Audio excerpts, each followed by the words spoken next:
Yo, yo, yo, what is going on, my beautiful brothers and sisters, fellow radiators of love? My name is Jamal Pope, aka J Phoenix, and this is going to be your weekend astrology forecast for March 16th and 17th of 2024. Thank you so much for joining me in this video. Hopefully, you guys had a wonderful week, and hopefully, you guys are looking forward to this weekend. We have a lot to talk about, so let's go ahead and hop into these astrological transits for this weekend so we can see how you can be better prepared to navigate these celestial energies. I'm going to go ahead and, of course, throw up that transit calendar for you all. Today's going to be a day of building energy, if you will. The moon's going to be in that second decan of it's going to be mostly going throughout the last half of the second decan of Gemini, and then it'll be going through that last decan of Gemini that we're going to see. So we are going to see the moon make some aspects. We're going to see it make a nice little sextile over to Chiron. And of course, it's really building up to that Sunday. Sunday is the big day. First quarter moon, Sun conjunct Neptune, and then the moon will enter into Cancer. So Saturday, it's going to be a day where the tension just continues to build throughout the day. And then Sunday is when everything kind of pops as far as like that first quarter square, which means that we are halfway to the full moon lunar eclipse that will be occurring on Monday the 25th. So we're not that far away from it. We also, of course, have the vernal equinox just around the corner this Wednesday, the 20th. So definitely the energy is starting to mount. So let's hop into those cards, shall we? We'll go ahead and share my screen for you all here. I have this set for 7:38 a.m. Eastern Standard Time. You see, we, of course, have the moon and Neptune here within a degree of each other. So we're going to be feeling this pressurized all day. You've been probably feeling this just throughout the week in general. So if you've been feeling a little bit more tired lately, if you've been feeling a little bit more lost in a ways, if you've been feeling like you need to escape a little bit more from reality, this is the reason why. It's because these energies are really, really close to each other. And whenever you have two planets on top of each other conjuncting, they amplify each other's energy, right? Now, we do have the moon, of course, here in Gemini. That's going to be making those squares to that energy. But I do want to point something out to you because ever since the sun, of course, passed Venus, Venus has become the morning star, right? So that's the interesting thing about this. So the sun, before the sun will rise, if you take it like it's probably only going to be it's only like the morning star for like a very short amount of time because you can see this here even at 6:38 a.m. we can see that it really is only going to be about an hour or so as it coming up before the sun does. So right now Venus is the morning star, right? When Venus is, of course, in front of the sun, right, it is when it becomes the evening star, right?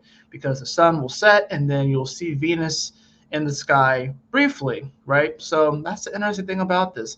Venus is here rising with Mars, rising with Saturn, and of course Pluto, which can't be seen by the naked eye, is the first thing that rises, and it rises several hours before, so we're talking like 5:30 or so is when Pluto rises. And then you have Mars, and then you have Venus and Saturn that join up.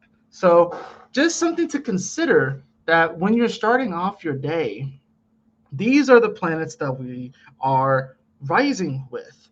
We're rising with 3 malefic planets, with Pluto, Mars, and Saturn, and 1 benefic. Now, the good thing about that benefic, Venus, is that she is in Pisces. She feels good here. This is her exaltation. So she is definitely very happy here. Now, when she conjuncts Saturn, that's going to be another story, right? That's going to be an interesting moment. It's going to be, I'm not going to lie, that's going to be, I've been saying it's like a graduation or like a new anointing or a new appointing, if you will. It's like Venus, if you think of Venus as like a princess, it's like this is when the princess becomes the queen, if you will, which is why everything that's happening over in the UK right now, it's kind of interesting to just observe and see how exactly that's all going to manifest and stuff, especially with Juno in opposition to Saturn here too. And Juno is all about commitments, and it's in Virgo. It's our day-to-day reality. A lot of things are definitely shifting up. This is going to be an interesting Saturday though, right? We're going to see, of course, like I said, That moon is in here in Gemini, which the moon in Gemini wants to have fun and wants to, it's makes for people to be very, very talkative. That's for sure. People are wanting to connect and just essentially communicate with other people, right? That's really what the moon in Gemini is all about. It likes to keep things light, but it's still squaring all of this Pisces energy. On Friday, we saw it square Saturn. We saw it square Venus, and then we saw it square Saturn, which is a bit of a roller coaster. I'm not even gonna lie. Like it just seemed like a bit of a weird day. I don't know how your Friday was. It wasn't a bad Friday, but it was definitely one of those days where people were probably a bit more open about a lot of the things that they might have been going through or a lot of the things that they maybe keep to themselves. People were just open more and talking about stuff. Now, whether people were trauma dumping or they were just telling people their life story, the moon in Gemini definitely makes for people to be a lot more talkative. And when it's squaring all of this Piscean energy and when everyone's going through this massive review period, it can definitely be subconscious because this is Pisces. This is 12th house energy. So for a lot of people, it's very subconscious energies. And people probably won't even know why they're spilling their life story to you. And with the insextile, of course, to all this Aries energy, it just puts a little bit more spice on things, right? Puts a little bit more spice on things. Now, of course, we can see that the day pretty much starts off with the sextile to Chiron, with the moon to Chiron. So this is not a bad thing at all. It kind of puts the stamp of the day on what the day is going to be kind of about. This is a day where, like I said, Chiron and Aries, this is about, we have to definitely look a little bit deeper. We all have our woundings and our traumas when it comes to expressing who we are and our personality and trying to find who we are, especially with it still being in close proximity to the North Node here. We're all trying to find who we are. And right now, with all this Piscean energy going on too, it's been kind of weird. We've been all washed away by the waves. It's been every single day is like every single day can almost feel like a whole year because there are moments where it just moves by slow because it's Saturn and Pisces, so time is definitely an illusion. There are times where it can just go by so fast. I can snap at it with this finger. It can go by so fast. Other days where it just seems like it just is a snail's pace.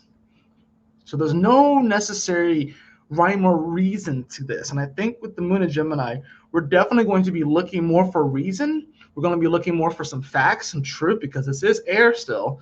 And Gemini is like an investigator, right? Even though Scorpio rules detective work, Gemini is still like an investigator. This is the reporter, if you will, right? So with this moon too, and we got to look, and with, of course, it did make the aspect over to Mercury the previous day as well. So with the moon being here in Gemini, it's like we are kind of doing a little bit more investigative work, especially when it comes to the way that we feel. And with the sextile over to Chiron, this can make an interesting trigger point. It gives us an opportunity to maybe address some of our trigger points, to maybe address some of our wounding when it comes to expressing the character of who we are, the character of our, like the content of our character. But if we don't know who we are, if who we are is changing a lot, or if who we are, I mean, we all transform every single day, we all grow and evolve, but if who we are simply mirrors the expectations that other people have on us and we're not being true to ourselves, then that this is when that Chiron can kind of turn on you. This is when that energy will be more of a negative aspect. When you're, especially with the moon in Gemini, this can definitely be a moment where people just return to sender.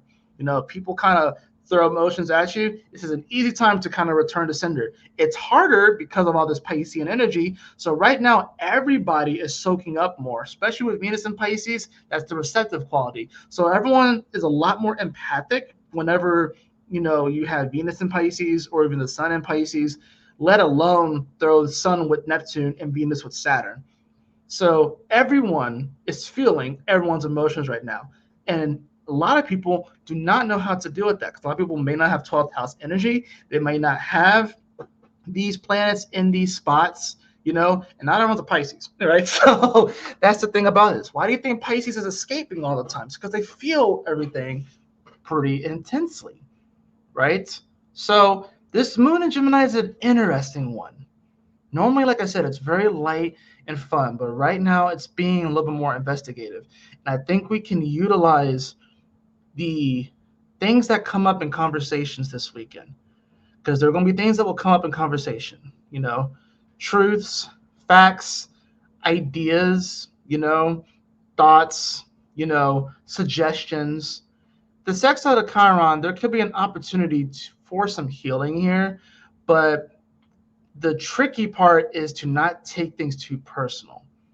That's going to be a little bit harder with this energy in Aries. It's going to even be a little bit harder with Mercury here in Aries, which means that people are going to be more likely to want to pop off. Because Mercury is all about communication. With it being in Aries, it's going to be very, very impulsive. People may say things that they may not necessarily mean. They may jump the gun a little bit. And Mercury is heading towards conjuncting this North Node. It is in semi-sextile to Saturn, right? So there's a bit of a check from Saturn, if you will. But it's not like Saturn is much stronger than Mercury. It really isn't. I mean, if we look at even just the scores for the planets themselves, because y'all know I like to show y'all guys this. If you look at the scores for the planets, we're going to see Mercury at -5 and Saturn's at -5. So there's not really much going on here. I guess the main thing that Saturn has going for it is that the ruler of Pisces, Neptune, is in Pisces, whereas the ruler of Aries, Mars, is in Aquarius. So I would say, if anything, Saturn might have a slight edge here. But it's a semi-sextile. It's a minor aspect. It's a 30-degree aspect. But it could allow for an interesting check or a way for us to kind of see things from a different point of view. But, and being that it's 11 degrees, it's 11:11, so it's already a mirror right here. So it's an interesting day. I think different conversations can come up on Saturday that can challenge our beliefs. They can challenge, the way that we see ourselves, or at least alter our perception on things. I think we have to kind of take things as they come on Saturday. I don't think it'll be a difficult day, but I do think it's going to be an intensifying day due to the major conjunction of of the Sun and Neptune. That alone already makes the day rather intense. Even Venus, which was +14 yesterday, is now at +11. So even she is not feeling as great. She felt amazing the moment that she came into Pisces. Why do you think she is not feeling as well? Why do you think it's starting to get a little bit harder for Venus? Because Saturn is right there. She is within 6 degrees of Saturn. That's the reason why. And these are the things that we have to remember. You know what I mean? It's one thing to be like, oh, this planet is exalted here. Yeah, well, who's it with? Oh, okay, so that makes sense. It's like, oh, Mars is in Aries. Okay, cool. Who's Mars with? Oh, is it Saturn? Oh, that's a little bit different. Saturn doesn't really care to be in the first house like that. First house is very, to be blunt, at least from Saturn's point of view, kind of naive and juvenile. Saturn wants things to be a little bit more adult and grown up. In the first house, it's like, yeah, it's interesting. You may have like a lot of ideas. You may start a lot of projects, but actually sustaining them is a whole other thing. You know what I mean? So that's the way that you kind of have to look at astrology. You have to take all these things into consideration. Not only that, but look at where the moon is. It's 27 degrees north in declination, which means that it's out of bounds. And anytime that you have a planet out of bounds, that means its energy and its expression is way, way exaggerated. So with the moon in Gemini, this can be exaggerated conversations, especially with sextile to Chiron. This can be exaggerated conversations. This can be, people not getting their information correct. This is misinformation galore potentially here. This can maybe bring up like issues of embarrassment because people may not have the right information.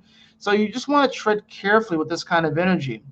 And like I said, with the moon in Gemini, people's emotions, they may go from this, because it can be kind of polarizing with Gemini. It can go from like extremely like super happy one moment to maybe you're just not feeling that great. And there's maybe no particular reason why.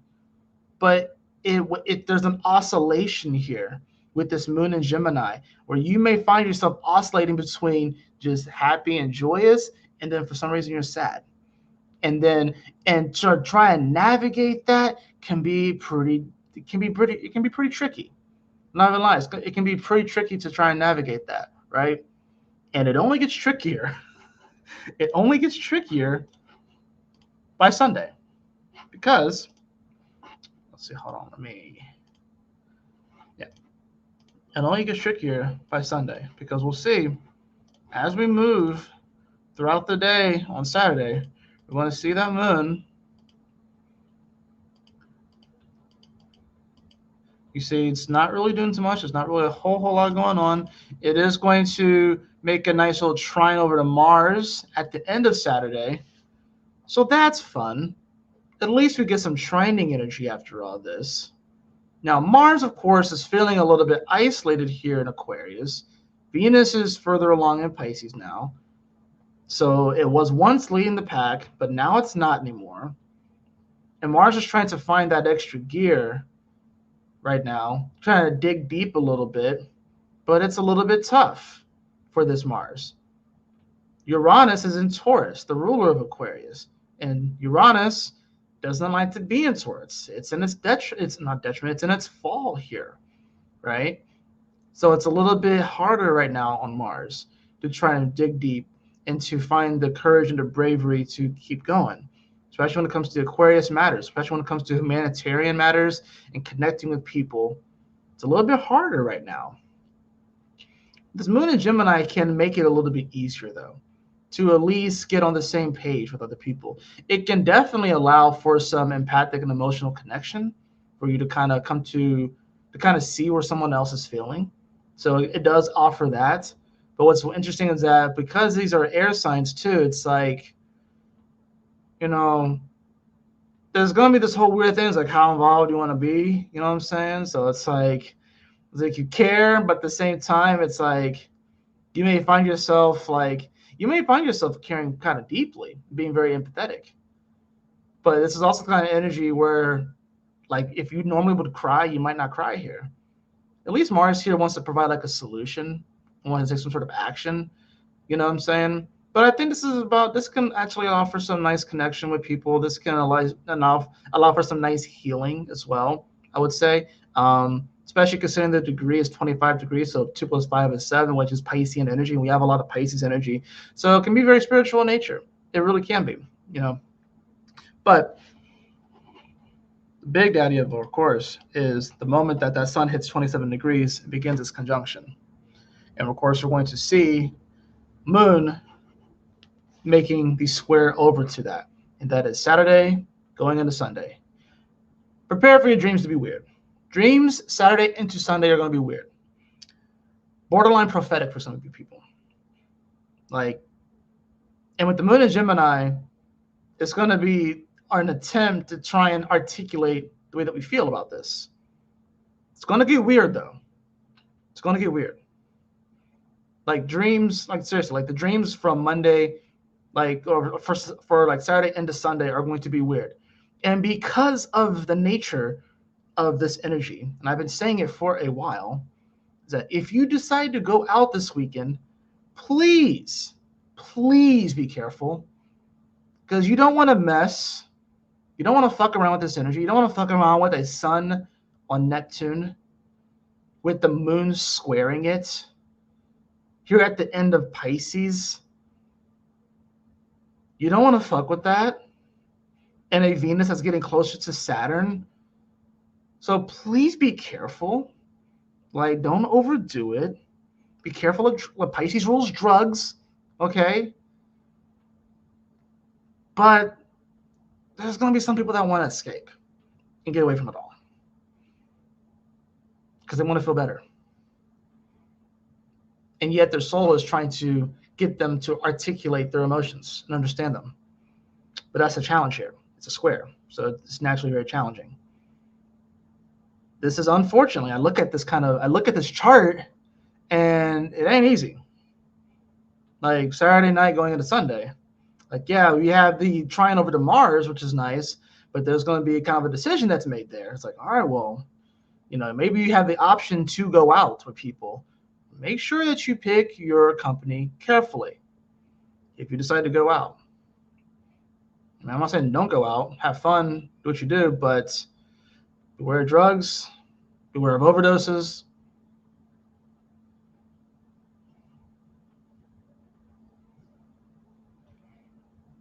This is very edgy energy. And hopefully you can even tell just by the way that I've kind of changed like these pauses in between explaining this energy, that you can kind of tell that this is kind of a big deal, you know.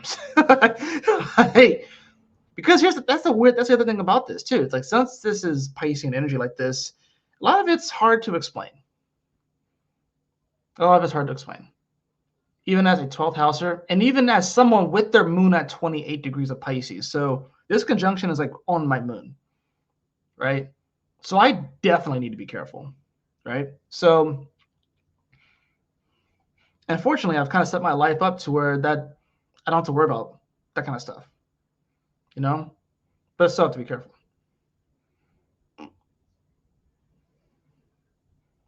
Now, Sunday, we're going to, of course, feel that conjunction. It's going to come to its apex, ironically, pretty much early in the morning, all right? It's on a move past Neptune. So as the sun rises, we're going to see Neptune. Of course, you're not going to be able to see, you're not actually going to be able to see Neptune because you can't see with the naked eye. But yeah, they will conjunct in the morning, and the moon will move into Cancer. This moon, of course, is going to make a awkward stare from across the room to Pluto in Aquarius. And like I said, it's an awkward stare. It's an awkward stare. It's a 150-degree angle. So it's awkward. Awkward isn't bad. It's just awkward. It's weird. You're not quite on the same page. Not quite seeing eye to eye, if you will. And even if you're seeing eye to eye with someone, you're like technically kind of opposing them. But it's like a little bit weird. It's like you're arguing about something potentially, and you're arguing about the same thing, but you're like arguing about different aspects of the same thing. And you're trying to get the other person to understand the thing that you are referring to, but they don't quite get it, and you don't quite get it, and it's just like a big misunderstanding, and you just get more and more frustrated. That's what a quincunx is. It's awkward as hell. So I would be interested to see. I don't go to church, but I'd imagine the sermons this Sunday are going to be popping. Some preachers are going to have some prophetic ass dreams or something like. They're going to have some, or what they claim to be prophetic dreams, but it will probably more than likely just be things that are kind of coming up from their soul that they need to address within themselves, per se. But I'd imagine, though, and especially with Mercury and Aries too, that's coming up with this. That's the thing too. Like, when the sun rises, you're gonna have Neptune there. It's gonna be conjunct Neptune, and then Mercury's gonna be there, right? And then Chiron's gonna be there. So churches, at least here on the East Coast, are gonna be starting around, a lot of them times they start like around 8:00. Look what's with the planets. Mercury, the planet of communication, is going to be in Aries. So that means that these sermons are going to be fiery and passionate. And the North Node here, and Chiron is here too. Like, these are going to be some of these preachers are going to be going ham on this Sunday. I'm just saying, considering all the energy that's here. People speaking in tongues too because Neptune is here. Like, I'm not saying that people don't already do that, but it's going to be lit in some of these churches on Sunday. Just saying. But like I said, Chiron is there too still. And Eris is there too, the asteroid of discord. So that's the thing too. Are these messages, are they going to be that of something that can bring people together and unify people? Or is it going to be more divisive just for the sake of being divisive? Because that's kind of what Eris does, right? It's freaking like in the Boondocks, Riley throwing the chair in the middle of a crowd, and suddenly everyone starts fighting. which is, of course, a callback to throwing of the apple, and everyone goes crazy. If you know, you know. Sunday may be a bit intense, just because it starts off like that, and with the Sun Neptune here amplifying each other's energies, it can be a very spiritual day. It can be a great day for meditation. It can be a great day for connecting with your guides. It can be a great day for expression and creativity. And with that moon moving into Cancer, she no longer has to oppose Pluto and Capricorn, at least not for a little bit, not until September. And that's even going to be just for like a brief few months, right? So the moon's going to be a little bit happier in Cancer. That being said, it's still going to be out of bounds. It's going to even be further out of bounds too. But at least the moon and Venus are going to be happier. And Jupiter's going to be happy. And even Mars is a little bit happier too. But the moon will still be a little bit out of bounds. So, what does that mean? What does all this mean for this weekend? Well, this is one of those weekends where you want to take it step by step, moment to moment. There may be some ups, there may be some downs, like with any weekend, but just considering that, this is a major conjunction happening at the end of Pisces, happening on these last few degrees. We're getting ready for the new astrological year, and we're seeing things that we don't really see. We've been getting aspects that we don't really see, that we haven't seen in our lifetime, like when Mercury conjuncted Pluto in Aquarius. Hadn't seen that in over 200 years. Then Venus, then Mars. These are things that we just don't see. But the last time that Saturn was even in Pisces, Neptune was back in Capricorn. So this is the layering. So I'm trying to get people to understand, like the layering kind of, nature of astrology. It's like, yeah, of course, okay, we're going to see the sun in these signs. The sun goes around. It's going to hit every single sign in the year, in the astrological year, right? But there's still like different things that you have to just consider and think. It's like, wow, we haven't seen this. Wow, we haven't seen this. So take advantage of this time. Take advantage of this energy. Yeah, it can be a bit much at times. And sometimes we're wondering, geez, just how much can I endure? That's another quality of Mars. Is how much can you endure? That's also a quality of Saturn. How much can you endure? How much are you willing to endure? Right?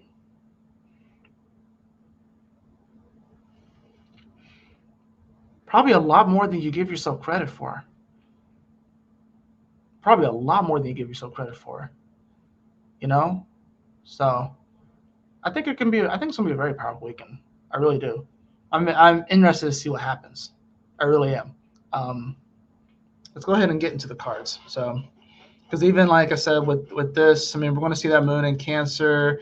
It is going to make a trine over to Venus, so that's kind of nice. Both of those planets are very strong, right? They're feeling very good, so it can definitely kind of bring about like a nice little healing energy towards the end of the day with that trine, if you will.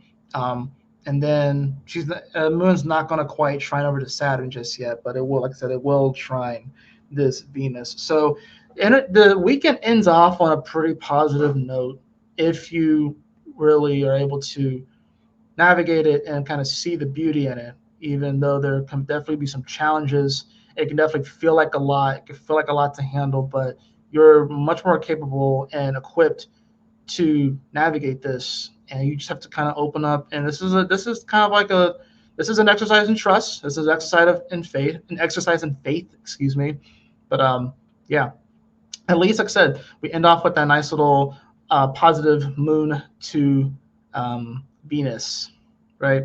And I think it's kind of poetic too that Saturday we end with the moon trine Mars, and then on Sunday we end with the moon trine Venus. So I think that's actually kind of nice. I think it also just kind of shows that no matter what we're going through, that there are silver linings, and there are things to be grateful for. And there's a lot of healing packed into every single moment, and that we absolutely can make it through these moments, even if it feels like we can. And what's kind of cool about this too is that even Vesta is getting involved, trining over to Mars. And Vesta is like that inner flame, the inner flame that never goes out, that never peters out. And it doesn't have to be boastful. It's not boisterous. It's not necessarily in your face. It is, but it is ever present and it is always there. And that's something that we just kind of have to remember here too. So, and sometimes we have to go back to that. It's not, like I said, it's not boisterous. It's not in your face. It's not flamboyant. It's not hyperbolic. It is consistent, constant. It's subtle, but it's always there. And that's something that we have to remind ourselves of today. And sometimes on this weekend, and sometimes we have to go back to that place when it feels like we can't really do too much. And it's okay. You don't, when it's time for you to be strong, be strong. But if there are moments where you feel like you're a little bit weaker and you have to rely and lean on other people, then do that. Because just trying to stay strong, just to stay strong and just to prove to other people that you're okay and you can make it through. No, it's okay. True strength is admitting when you need to fall to your knees.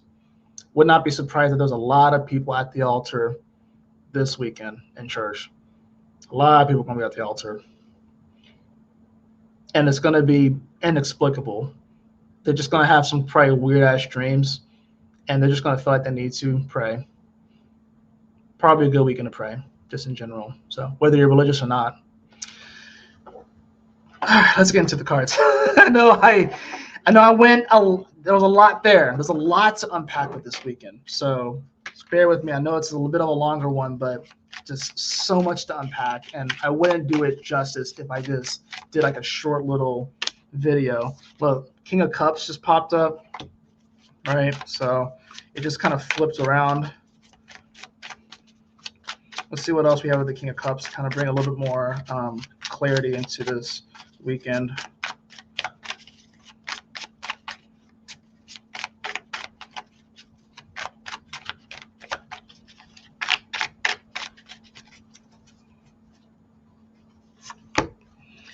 Yeah, I told you, 5 of Cups. 5 of Cups. But you see 2 of the Cups are still up. They haven't all spilled over. So it's not all lost.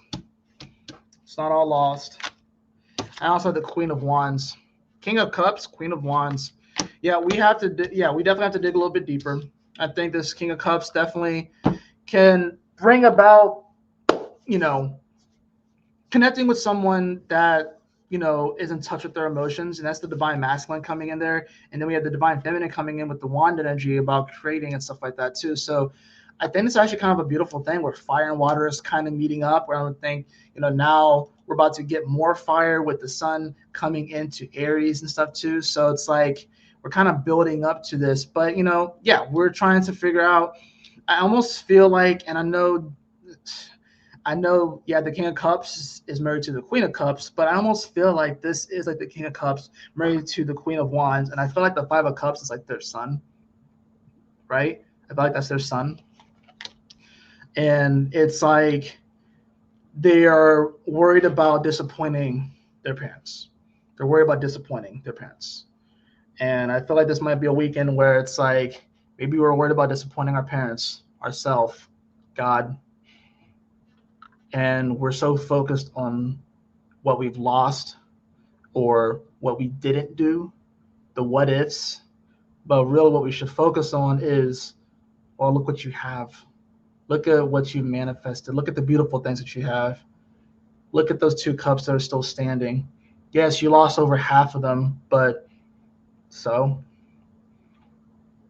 you're not at 0. You're not at square one. And even if you lost all 5, you're not at square one all the way, because you have experience.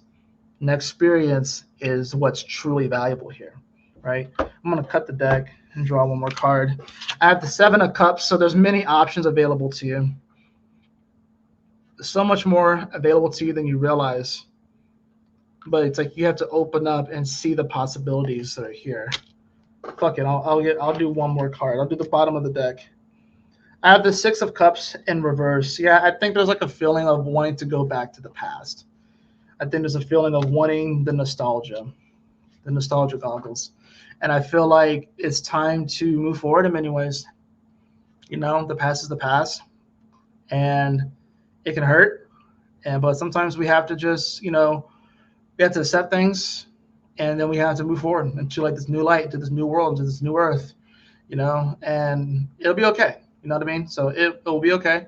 There are many more options available to us than we realize, and you know, you just gotta take it day by day, step by step. You know what I'm saying?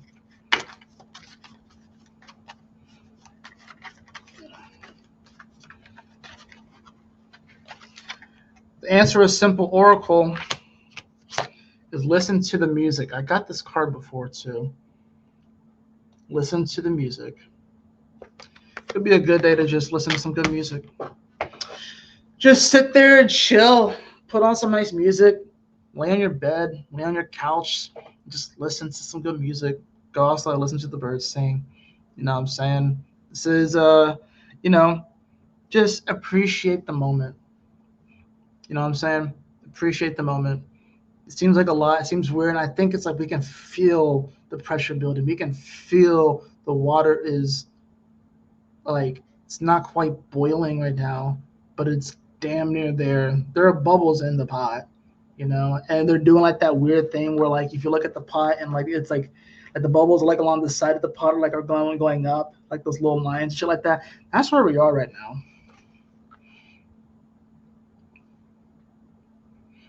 That's where we are right now. So we'll make it through. It's gonna be all good. I hope that you guys have a wonderful weekend. I know that that was long, maybe a little bit heavy at times, but not gonna sugarcoat it. I'm not gonna bullshit you guys on this astrology. So just know that you have the capability to make it through anything. You are super strong. You made it to this moment, so you are so much stronger than you give yourself credit for. And you are so much more loved than you realize. So, but anyways, that's going to do it for this weekend astrology forecast. I trust that this message will assist you on your journey this weekend. If you would like to have a personal reading with me, beloved, you can follow the link in the description below to my website, jphoenix.com. Be sure to like, share, and subscribe if this message resonated with you, or if you, I mean, even if it doesn't resonate with you, you can give it a like anyways. Remember, this is a video for all 12 signs. It's for everybody. So it's like, if it resonates, cool. If it doesn't, fine. It's cool. Maybe there's another message that I put out during the week that resonates a little bit more with you. So, that's just how it goes, right? Or maybe you resonate with another reader out there. There's a lot of us out here on YouTube, so I think it's good to actually kind of vary where you hear your information from. So, but anyways, y'all take care. Stay blessed. Have a wonderful weekend. Have a safe weekend. Have a beautiful weekend. I will see you all on the next astrology forecast or whatever video I decide to put out. I might put out some other videos this weekend. I don't know. It's not just astrology, but it's mostly astrology here. So anyways, y'all take it easy. Peace out.